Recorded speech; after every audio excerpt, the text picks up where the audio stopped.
My patient wears a tinfoil hat.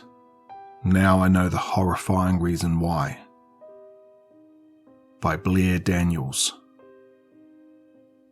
Sarah sat across from me, wearing a tinfoil hat. She had put effort into it. Tinfoil sculpted neatly around her entire head, with a nice little bulb on the top. "Can you tell me why you wear that, Sarah?" I asked. Her eyes darted back and forth, as if the government, or whatever entity she was afraid of, might hear her. "They'll listen to my thoughts," she finally whispered. And then, "I understand, but I can assure you it's perfectly safe to remove the tinfoil, Sarah." "Really?" Poor girl. Her lip was trembling, and her eyes were wide with fear. What made her so afraid? Of the government? Or aliens? Or whatever else she thinks is listening in on her thoughts?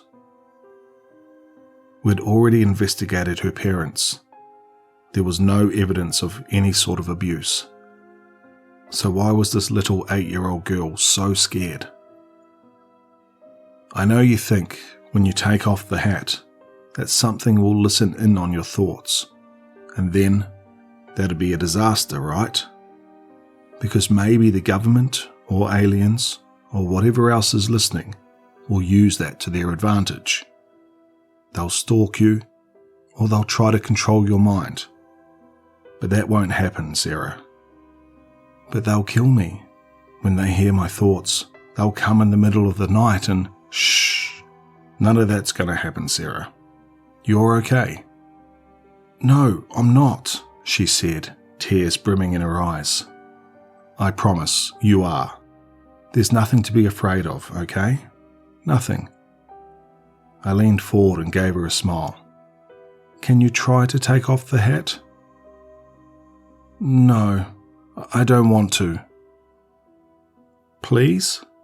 Try, for me. I promise, nothing bad will happen." She looked around, her face growing pale. "You promise?" "Promise. I'll even do the pinky thing." She finally broke into a smile. Our pinkies locked, then she slowly reached up for the tinfoil. She shut her eyes tight. She yanked it off. I jumped back. My heart pounded in my chest. "Dr. Taylor, are you okay?" A ringing filled my ears. It gave way to whispers, talking all at once, overlapping and hissing. Some fell away, others intensified, until the words became clear. "Take that knife from the cabinet. Stab her in the eye with it. Now." The voice wasn't hers. It was low, deep, rasping. The kind of voice that scrapes at your mind, shredding your sanity. "Sarah?" I asked, but my voice sounded so small. And then I felt my body move. I clenched my muscles, tried to stop, but nothing happened. My feet shuffled forward, towards the cabinet, towards the knife. Her eyes widened. She reached down and grabbed the tinfoil, pushed it back over her hair. Immediately, the voices extinguished. A dull ringing throbbed in my ears.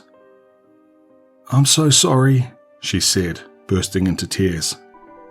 "I didn't want you to hear it, Dr. Taylor. That's why I didn't want to take it off. That's why..." It's okay, Sarah," I said. "You're going to be okay, I promise." But I wasn't so sure that was a promise I could keep. Because now I knew.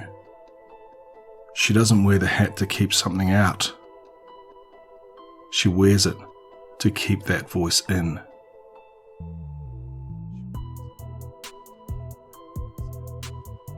I just want to thank Blairdaniels for allowing me to narrate that story.